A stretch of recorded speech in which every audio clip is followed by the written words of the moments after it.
잠언 12번째 본문인 오늘 본문만큼 많은 그리스도인들이 오해하고 있는 본문이 없을 것입니다. 그 피상적인 의미는 무엇인지 알겠는데 하나님이 이것을 통해서 말씀하고자 하는 것이 사실은 오늘 주보에 나와 있는 그 제목처럼 진짜 사랑, 너를 주는 사랑을 하라는 그 말씀하고 싶어서 보증 서지 말라는 이 말씀하셨다는 사실이 감추어져 있는 것 같습니다. 오늘 본문은 하나님이 기뻐하시는 지혜로운 대인 관계에 대한 말씀입니다. 하나님이 기뻐하시는 지혜로운 대인 관계. 나의 은사를, 나의 돈을, 나의 시간을, 나에게 정말 가치 있는 내 삶을 주변 사람들과 어떻게 나누어야 하는지를 영적인 교사가, 그의 부모가 지도하는 말씀입니다. 어떻게 나누어야 합니까? 계획해서 나누어야 됩니다. 준비된 마음으로 나누어야 됩니다. 자원함으로 나누어야 합니다. 한마디 더 붙이자면 아낌없이 나누어야 합니다. 어떻게 나누면 안 됩니까? 계획에도 없이 갑작스럽게 비자발적으로 빼앗기듯이 재앙을 만나듯이 나누면 안 됩니다. 오늘 본문은 먼저 어리석음에서 시작된 잘못된 나눔을 경고합니다. 1절 말씀을 제가 저의 번역으로 한번 읽어보겠습니다. 내 아들아, 내가 만일 너의 이웃을 위하여 보증을 서고 타인을 위하여 그의 손을 잡았으면, 만일, 일어나지는 않았습니다. 아직 일어나지는 않았음에도 불구하고 만일 이런 일이 일어난다면 가정적으로 이야기를 합니다. 여기 첫 번째 이 전반절에서 보증을 선다는 말과 우리 개역 성경에는 담보를 선다라고 그렇게 번역을 했죠. 그리고 두 번째 구절에 나오는 손을 잡았다. 개역 성경에는 거기서 이제 보증했다고 번역을 했는데요. 첫 번째 보증을 섰다는 말과 손을 잡았다. 대울씨 동업합시다. 뭐 손 잡듯이 제가 의역을 한 것이고요. 히브리어 표현 그대로는 손을 쳤으면, 손을 이렇게 마주쳤으면, 자 이제 시작입니다. 우리 계약 성사됐습니다. 잠언 17절 18절에 이런 말이 나옵니다. 지혜 없는 자는 남의 손을 잡고, 같은 표현이었습니다. 남의 손을 치고 그의 이웃 앞에서 보증이 되느니라, 같은 표현입니다. 손 잡는다는 말과 보증 서는 말이 같은 말입니다. 잠언 22장 26절에서 너는 사람과 더불어 손을 잡지 말며, 손 잡고 다니지 말라는 말이 아니고요, 이게 계약 함부로 하지 말라는 뜻입니다. 손을 잡지 말며 남의 빚에 보증을 서지 말라. 잠언의 다른 구절에서는 이렇게 가급적 직역을 해줬는데 오늘 우리 본문에서는 많이 의역을 했죠. 내 아들아, 내가 만일 이웃을 위하여 담보하며 타인을 위하여 보증하였으면, 이게 어떤 것이라고요? 남에게 빚보증 서주고 남과 동업해주는 이것이 어떤 것이라고요? 어리석고 위험한 이웃사랑이라는 거예요. 여러분 주변을 한번 돌아보세요. 여러분 친구들 몇 명을 꼽을 수 있을지 모르겠지만 여러분 친구들 중에서 가장 착한 친구들은 누구예요? 돈 빌려달라 할 때 거절 안 하는 친구가 가장 착한 친구예요. 그런 착한 친구 있어요 혹시? 네. 저희 집에는 그런 착한 친구 없어요. 돈 빌려달라고 할 때마다 돈 빌려주고, 보증 서달라면 보증 서주고, 내 사업 망했으니 도와달라 그러면 도와주고, 해달라는 대로 무조건 다 해주는 사람을 하나님이 기뻐하신다라고 생각하는 착각입니다. 하나님은 그 사람을 어리석다라고 얘기합니다. 하나님은 그 사람 중심을 봅니다. 너 왜 그랬니? 너 혹시 거절 못해서 그런 거 아니었니? 너 혹시 너 속에 있는 솔직한 말을 말할 용기가 없어서 그런 거 아니었니? 너 혹시 착하다는 이런 평가받고 싶어서 그런 거 아니었니? 하나님은 중심을 봐요. 야, 박수 쳐주고 잘했다, 그렇게 말하지 않아요. 뭐라고 이야기해요? 아까 읽었던 말씀에서 지혜 없는 자는 남의 손을 잡는다. 어리석은 자는 이웃 앞에서 보증된다.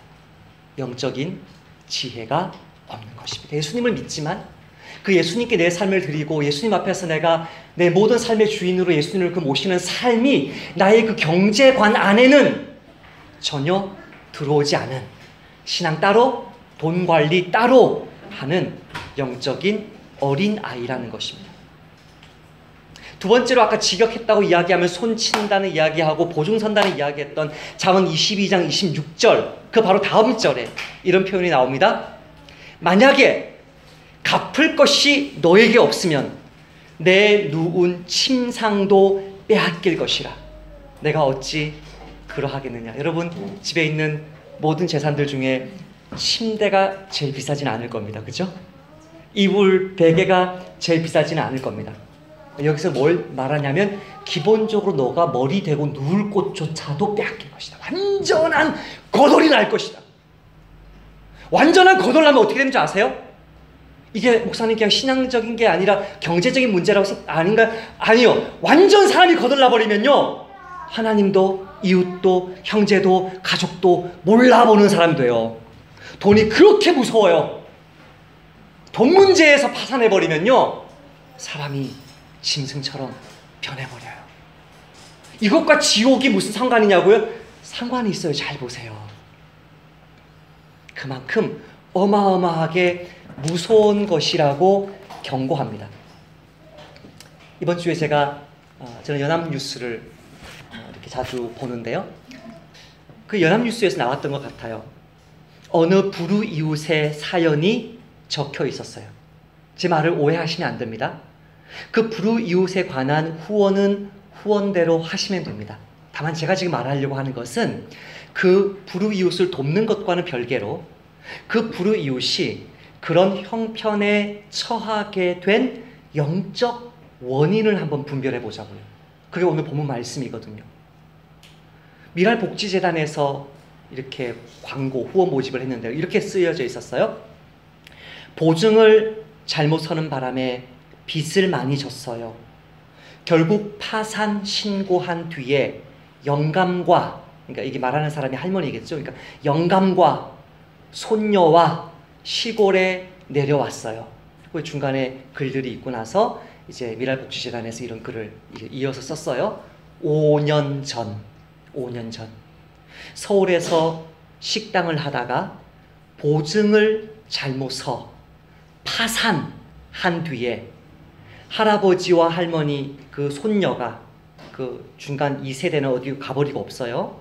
할아버지 할머니하고 손녀가 1세대와 3세대가 시골로 내려왔어요. 농사 지으며 손녀를 잘 키워보자고 다짐했었지만 할아버지는 내려온 지 1년도 안 돼서 폐암에 걸려 돌아가시고 말았습니다. 이 돈 없는 스트레스, 빚쟁이들이 나를 쫓아오는 스트레스, 완전한 파산에 처하는 스트레스가 암 걸리고 말 정말 스트레스거든요. 정말 큰 어마어마한 스트레스의 요인, 스트레서거든요. 잘 보세요. 지금 처음에 뭘로 시작했죠? 보증으로 시작했어요. 보증으로. 그 보증이 뭐로 갔어요? 빚으로 갔어요. 그게 뭐로 갔어요? 파산으로 갔어요. 그게 뭐로 갔어요? 암으로 갔어요. 그게 뭐로 갔어요? 죽음으로 갔어요. 이게 지금 5단계를 밟은 거예요. 이 광고에서. 근데 지금 처음에 성경이 뭐라고 말해요? 보증을 이야기해요. 그리고 오늘 본문에서 뭐라고 이야기해요? 그물에 걸린 새처럼, 사냥꾼에 잡힌 짐승처럼 죽음을 목전에 두고 있다 그래요.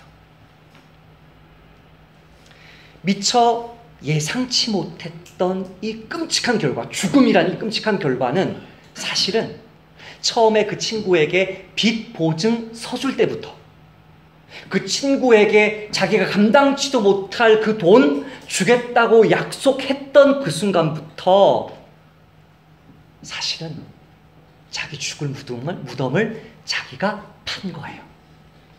그래서 이 1절의 내용을 보증선 것에 관해서 해서는 안 될 계약을 성사시킨 것에 관해서 영분별을 하는데요. 2절이 영분별을 이렇게 합니다. 같이 2절 말씀을 개역 성경으로 읽어보십시다. 시작. 내 입의 말로 내가 얽혔으며 내 입의 말로 인하여 잡히게 되었느니라. 얽혔다 지금. 너가 지금 어떤 상태인 줄 아느냐? 너 입의 말로 내가 얽혔다. 감겼다는 거예요. 그 물에 감겼다. 새가 잡혔다. 네 말로 네가 얽혔다. 네 말로 인하여 너가 잡혔다. 그냥 친구 좋아서 한 거예요. 그냥 친구가 부탁해서 말한 거예요. 동업합시다. 이거 대박입니다. 수십억 수백억을 법니다. 라고 해서 약속한 거예요. 당신 집 잠시 담보 잡읍시다. 전세금 잠깐만 잡읍시다. 잠깐 혹한 거예요. 그래서 도와줄게. 손 잡았어요. 손 쳤어요. MOU 썼어요. 계약서에 사인했어요. 너의 상태가 뭔 줄 아냐? 새가 그물에 걸린 것과 같다. 짐승이 사냥꾼에 사로잡힌 것과 같다. 여기 사로잡다는 말을 성경에서는 어디에서 가장 많이 쓰냐면요. 전쟁하다가 포로로 잡혔을 때 가장 많이 써요.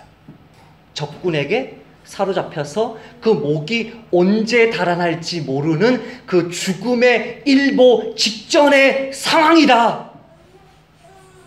목사님, 돈 빌리고 돈 빌려주는 이것이 그렇게 나쁜 거예요? 그렇게 위험한 거예요? 정말 이렇게 살벌하게, 정말 이렇게 절망적으로 영분별하는 게 맞는 거예요? 성경은요, 이 세상에서 돈 앞에 배견할 사람이 없다고 이야기해요. 인간 관계를 끝내고 싶으세요, 여러분? 그러면 그 사람과 돈 거래 해보세요. 돈 거래를 시작하면 인간관계 끝납니다. 성경은 여러 곳에서 돈이 우리의 생명이라고 이야기하거든요. 돈이 정말 우리 생명과 같아요. 근데 그 돈과 나와, 나의 생명이 돈과 나, 그리고 내가 가장 사랑하는 사람, 요 삼각관계에서 누가 차이일 것 같아요? 얘는 떨어지지 않아요. 절대. never. 절대. 제가 43년간 체험했어요. 제가 어릴 때부터 엄마 저부터 시작해서 내가 포기할 수 없는 것은 죽자 사자 매달렸어요. 돈, 내 생명, 내 밥줄. 43년의 내 삶이 증명해요. 절대 이 관계는 깨트려지지 않아요. 절대 여러분과 여러분 친구 사이에 돈을 끼워서 삼각관계를 만들지 마요. 심지어 부부관계일지라도, 부자 관계일지라도, 절친이라 할지라도 돈과 엮이게 되면 그 인생 끝나버려요. 예수님과 사도들이 돈이 얼마나 어마어마한 힘을 가지고 있는지를 성경이 많이 말하고 있는데요. 예수님이 마태복음 6장에서 이렇게 말씀하세요. 너의 보물이 있는 그곳에는 내 마음도 있느니라. 제가 첫 번째 한번 도발적으로 질문해 볼게요. 이 도발적인 질문에 실족하지 마세요. 저도 이 질문에 yes라고 대답을 할 수 없으니까 일단 도발적으로 질문해 볼게요. 여러분이 이 땅에 쌓아놓은 돈보다 하나님 나라에 쌓아놓은 돈이 많습니까? 목사님, 성도들 떠나는 거 보시려고 지금 돈 얘기하시나요? 실족하지 마시고 한번 질문해 보는 거예요. 여러분이 지금까지 30년, 40년, 50년, 60년, 70년을 사셨을 텐데 지금까지 주님의 이름으로 이웃에게 나누고 교회 헌금하고 선교사님들에게 선교지에 그렇게 주님의 이름으로 나눈 하늘에 쌓여있는 그 돈이 이 땅에 여러분 통장에 잔고에 부동산으로 쌓여있는 것보다 절대 총량이 이게 많아요, 정말? 그러면 여러분은 본향을 사모하지 말라 그래도요, 여러분은 이미 투자해 놓은 돈이 있기 때문에 사모할 수밖에 없는 삶을 살 수 있어요. 사모할 수밖에 없는 삶을 살 수밖에 없어요. 여러분 정말 하늘에 여러분 재물을 쌓아 놓으셨어요? 그러면 우리의 마음이 어디 가 있어요? 보물이 쌓여 있는 그곳에 가 있어요. 예수님이 그 말을 하는 거예요. 너의 마음과 너의 돈은 분리가 안 된다. 너의 마음과 너의 돈은 분리가 안 되기 때문에 정말 하늘나라를 사모하고 싶냐? 너의 재물을 하늘에 쌓아라. 그 말씀하시는 거죠. 돈과 나는 분리할 수 없는 존재예요. 두 번째, 사도 바울이 이렇게 이야기해요. 돈을 사랑함이 일만하게 뿌리가 되나니 이것을 탐내는 자들은 미혹을 받아 믿음에서 떠나 많은 근심으로써 자기를 찔렀도다. 돈, 나, 내 친구, 내 아내, 나의 아버지, 어머니, 내 자식, 누구든 돈, 나, 제3자 이렇게 삼각관계가 맺어지면 반드시 이쪽이 떨어져 나간다고 이야기했죠? 근데 지금 사도 바울이 뭘 얘기해요? 나의 돈, 여기 뭐가 있어요? 하나님이 계신데 돈을 너무나 사랑하니까 결국은 하나님을 믿는 믿음에서 떠나게 된다고 이야기해요.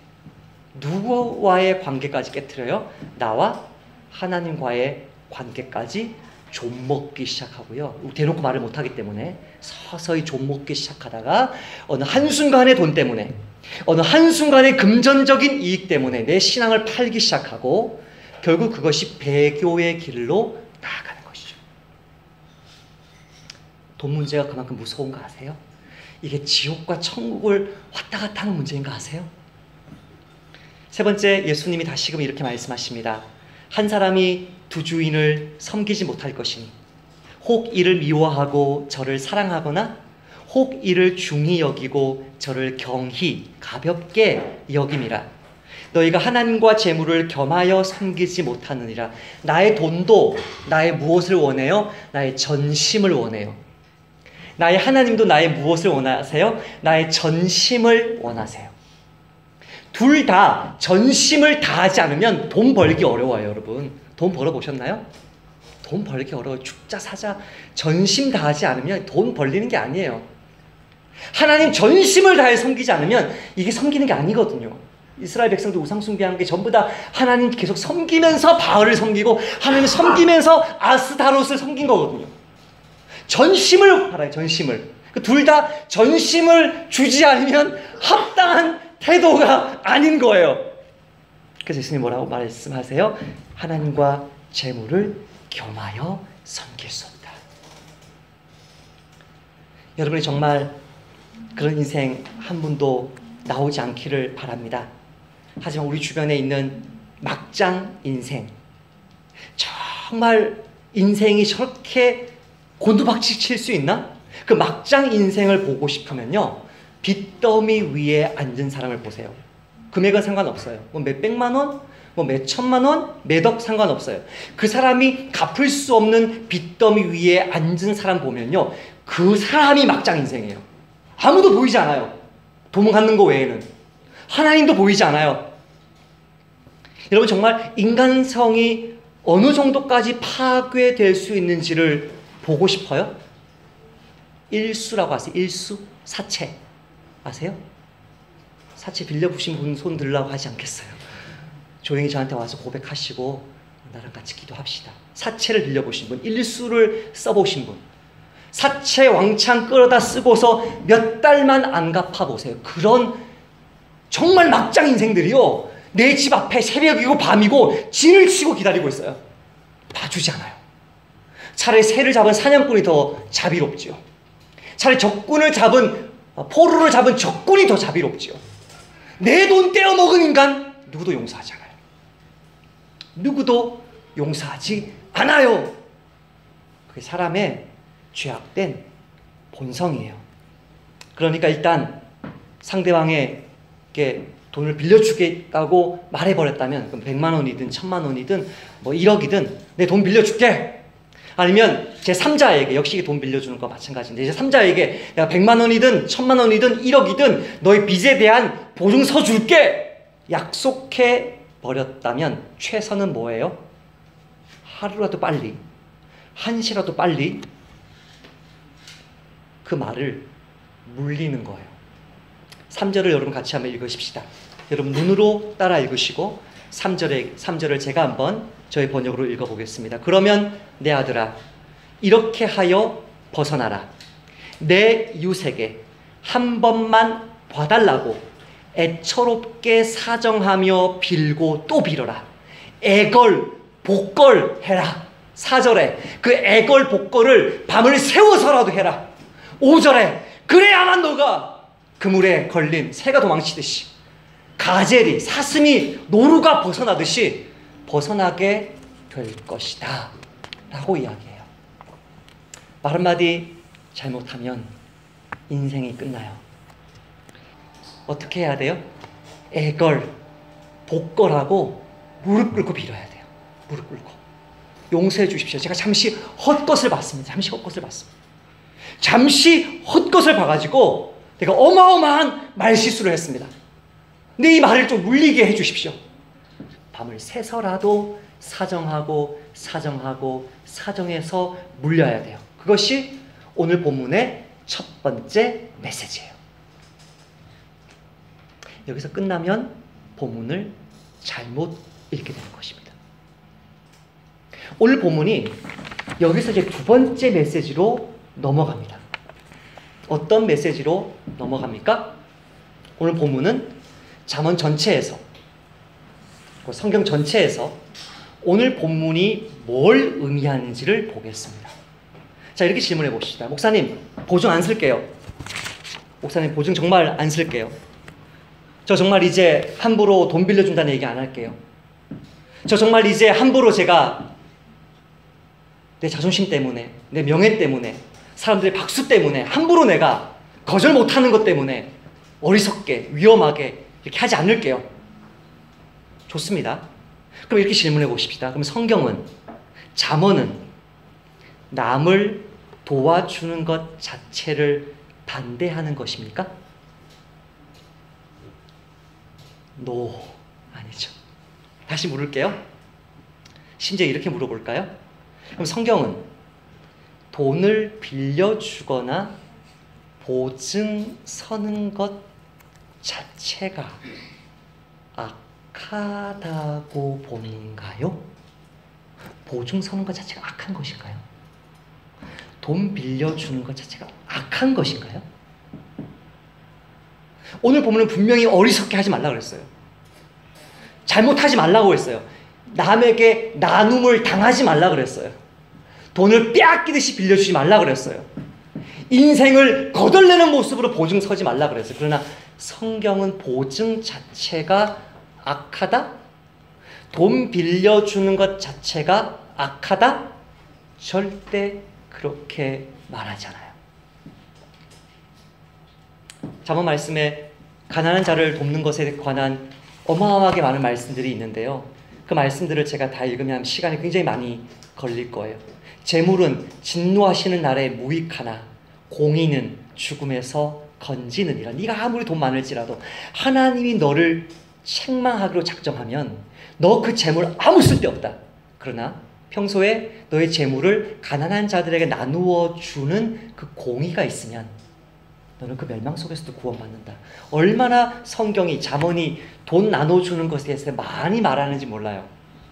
오늘 잠언 말씀의 기초가 되는 율법서에서 출애굽기와 레위기, 신명기 말씀들인데요. 이렇게 말합니다. 내가 만일 너와 함께한 내 백성 중에서 가난한 자에게 돈을 꾸어주면, 오늘 본문도 만약, if로 시작했죠? 여기도 if로 시작하죠. 만약 내 백성 중에서 가난한 자에게 돈을 꾸어주면 너는 그에게 뭐 하지 마라? 채권자처럼 이자 받지 마라. 돈놀이 하지 마라. 네가 만일 이웃의 옷을 전당 잡거든 해가 지기 전에 그 옷 돌려줘라. 뭐가 더 소중하냐? 네 돈 받아내는 거? 너 돈 불리는 거? 그게 소중하냐? 너 이웃의 복지가 더 소중하냐? 하나님은 뭐라고 얘기하세요? 후자가 더 소중하다고 이야기해요. 신명기 말씀 더 레디컬해요. 매 7년 끝에는 면제하라. 이야, 이거 대한민국의 법으로 들어오면 나라가 난리 날 거야 아마. 모럴 해저드가 발생할 거예요. 정말 도덕적인 해이가 발생할 거예요. 매 7년 끝에는 면제해라. 빚 없애버려라.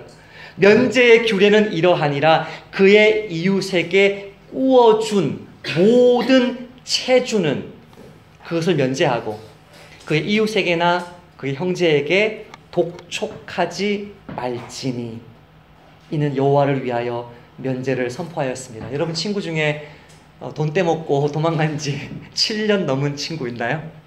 네. 이제는 그만 면제해 주시기를 축복합니다.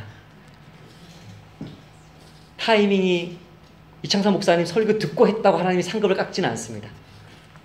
타이밍이 지금도 괜찮습니다.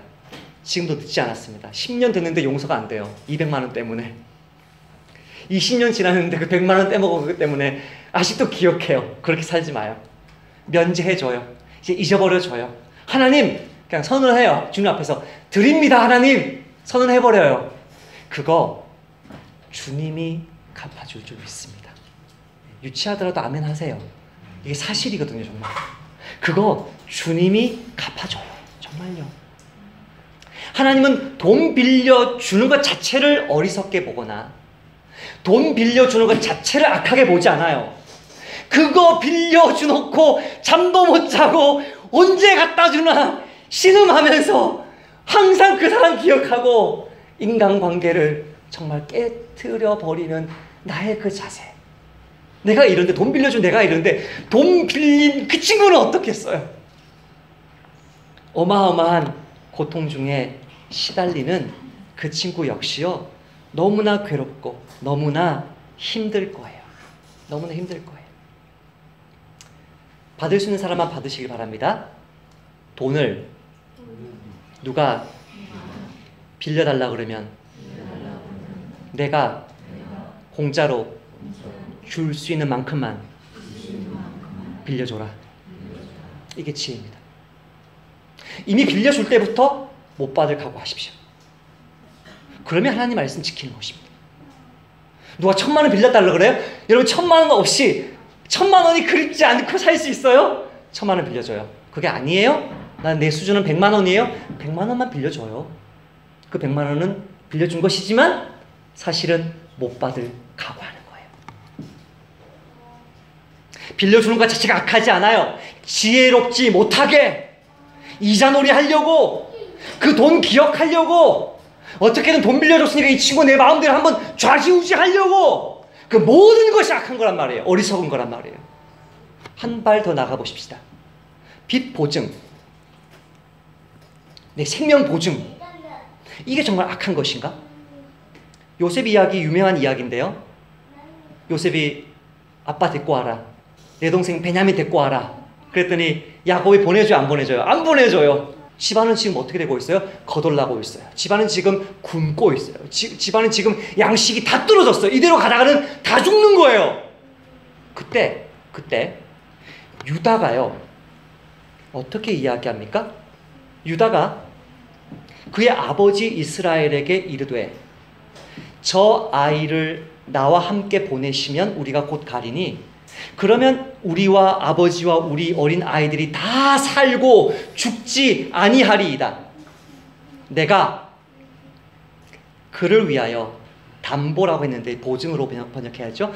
내가 그를 위하여 보증이 되오리니 아버지께서 내 손에서 그를 찾으소서. 내가 만일 그를 아버지께 데려다가 아버지 앞에 두지 않으면 내가 영원한 죄를 지리이다. 만약에 오늘 잠언 말씀을 본문 그대로만 여러분이 묵상하고 끝내버리고 성경 전체로 연결시키지 못하면 유다는 애걸복걸 하면서 이 말을 물려야 되는 거예요. 밤새도록 아빠한테 아까 낮에 한 말은 취소해요 아빠, 그렇게 해야 되는 거예요. 성경은 그렇게 말하잖아요. 야, 얘가 장자구나. 얘가 정말 이스라엘의 왕이구나. 이스라엘의 왕들이 여기서 나오겠구나. 얘가 진짜 멋있는 하나님의 그 성품을 보여주는 모습이구나. 성경은 그렇게 묘사해요. 세상에서 가장 아름다운 모습이 여기 있어요. 하나님의 모습이 여기 깃들어 있고 예수님의 십자가 죽음 가운데 자기 목숨을 다 내어주신 예수님의 사랑이 여기에 예표되어 있어요. 구약 성경의 하나님은 자신의 생명으로 우리의 구원을 보증하는 분이세요.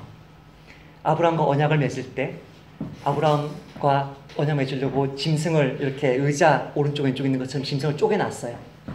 자, 이 사이를 아브라함과 하나님이 같이 걸어가는 거예요. 너는 나에게 절대 순종해라. 너가 나에게 순종하지 않으면 이 짐승들처럼 쪼개질 것이다. 나는 내 생명 바쳐서 너를 보호하겠다. 너에게 자녀 주고 땅 주고 다 주겠다. 내가 내 약속을 지키지 않으면 이 짐승들처럼 쪼개질 것이다 하면서 언약을 맺어요. 아브라함과 하나님이 함께 걸어가야 돼요. 근데 하나님이 기다려요. 기다리고 기다리고 또 기다려요. 언제까지 기다려요? 아브라함이 잠들 때까지 기다려요. 그리고 하나님 혼자 지나가시면서 여호와께서 아브라함에게 이르시되 너는 반드시 알라. 너의 자손이 이방에서 객이 되어 그들을 섬기겠고 그들은 400년 동안 내 자손을 괴롭히리니 그들이 섬기는 나라를 내가 징벌할지며 그 후에 내 자손이 큰 재물을 이끌고 나오리라. 출애굽 사건을 약속하면서 이 출애굽 사건 약속하면서 하나님이 뭐를 퍼포먼스로 보여줘요? 내 목숨 내어버려서라도 너희들을 건져낼 것이고 구원해내겠다라고 이야기해요. 이게 뭐예요? 생명을 보증한 거예요. 이게 6월절 어린 양이고 이게 예수님의 십자가예요. 구약 성경에 있는 많은 신앙의 인물들은 하나님의 이 성품을 알아서 그 하나님께 보증서 줄 것을 요청해요. 이사야 38장 14절에서 히스기야가 이렇게 말해요. 나는 제비같이 학같이 지저귀며 비둘기같이 슬피 울며 내 눈이 쇠하도록 앙망하나이다. 여호와여 내가 압제를 받사오니 나의 중보가 되옵소서라고 번역했지만 나의 보증이 되옵소서라고 번역해야 되죠. 여러분 직장생활 힘들죠? 어떻게 여러분 인생을 살겠어요? 여러분 얼마나 벌어야 한국에서 자식들을 키우겠어요? 하나님 나는 무능합니다. 나는 제비 같고 학 같고 비둘기같이 슬피 웁니다. 내 눈이 쇠하도록 저는 주님만 앙망합니다. 여호와여 한국 사회 속에서 내가 압제를 받습니다. 하나님이 나의 보증이 되십시오. 저는 그렇게 기도합니다. 저는 하나도 무섭지 않습니다. 하나님이 당신의 생명을 주고 나를 샀는데 내가 이 땅에서 있는 경제적인 고난, 자식 키우는 것, 내 아내를, 내 어머니를, 내 이웃을, 여러분 교우들을 섬기는 것 저는 두려워하지 않습니다. 하나님이 당신의 목숨을 나에게 보증으로 주셨는데 내가 너 살려낼 거다. 내가 너 구원해낼 거다. 내가 너를 내 본향으로 아버지의 집으로 인도해낼 거다. 약속했는데 뭐가 무서워요 여러분? 하나님이 어떤 분이에요? 보증해 주시는 분이에요. 욥이 이렇게 말해요. 청하건대 나에게 담보물을 주소서. 내 손을 잡아줄 자가 누구리이까? 하나님만 내 손을 쳐주시는 나의 보증이십니다. 따라서 합시다. 보증은 악한 것이 아니다. 보증은 지극히 위대한 것이다. 그럼 왜 성경이 반대해요? 왜 오늘 잠언에서 반대해요? 전혀 그럴 의도로 보증한 게 아니었어요. 전혀 그런 결과를 찾아올 것이 아니었어요. 전혀 예상하지 못했어요. 자원한 것이 아니었어요. 자기 목숨까지 내어주는 사랑으로 한 것이 아니었어요. 그러나 만약에 여러분이 여러분의 몸을 찢어서 낳은 자식이 여러분이 지금 당장 물질로 도와주지 않으면, 여러분의 생명으로 보증서 주지 않으면 그 자식이 죽음으로 내몰린다고 할 때 여기 앉아있는 부모님들에게 묻습니다. 정말 여러분 그런 빚 떠안지 않을 것이고 여러분이 파산할 수 있다고 해서 여러분이 낳은 그 자식을 보증서 주지 않겠습니까? 여기에 있는 부모님들 중에 그런 부모님들 제가 아는 한 없거든요. 성경이 뭘 비난해요? 뭘 경고해요? 아무런 준비 없이 자기 목숨까지도 내어줄 사랑하지 않으면서 그냥 입이 가벼워서, 그냥 친구 좋아서, 그냥 술 한잔 들어가서, 그냥 떠버리는 게 좋아서 그 모든 거짓된 행위를 미워하라는 거예요. 진정한 보증? 진정한 돈 빌려주는 거? 아까 제가 말했죠? 그거 정말 줘버려도 되는 돈이면 빌려주라고? 정말 여러분이 그런 희생을 가지고 사랑할 준비가 되어 있다면 그때는 예외 옵시다. 예외 옵시다. 저는 나그네 교회를 개척하라는 부르심을 받고 정말 놀랐습니다. 하나님이 저에게 다음 세대들을 일으키는 어떤 그런 종으로 쓴다는 말씀을 하신 것도 같은데 제가 잘못 들었을 수도 있어요. 그 사람, 제 주변에서 저를 위해서 기도하는 사람들이 잘못 들었을 수도 있어요. 그럴 것 같은데 과연 이것이 과연 선교사직으로 사는 것이 아니고 목사로서 사는 것인가? 여러분, 그런 위기 속에 딱 처했을 때요, 저는 그때 어떻게 주님 앞에서 결단을 했냐면요, 다른 메시지를 줄까봐 여러분 제가 액수는 밝히지 않겠지만 그 액수가 들어오는 돈을 끊어버렸어요. 끊어버리고, 하나님, 이 돈보다 훨씬 많은 돈을 선교와 구제와 영혼들 세우는 일에 쓸 수 있도록 저에게 주실 줄 믿습니다 하고 끊어버렸어요. 지금 우리 나그네 교회는 이미 그 돈의 몇 배가 되는 것 같아요.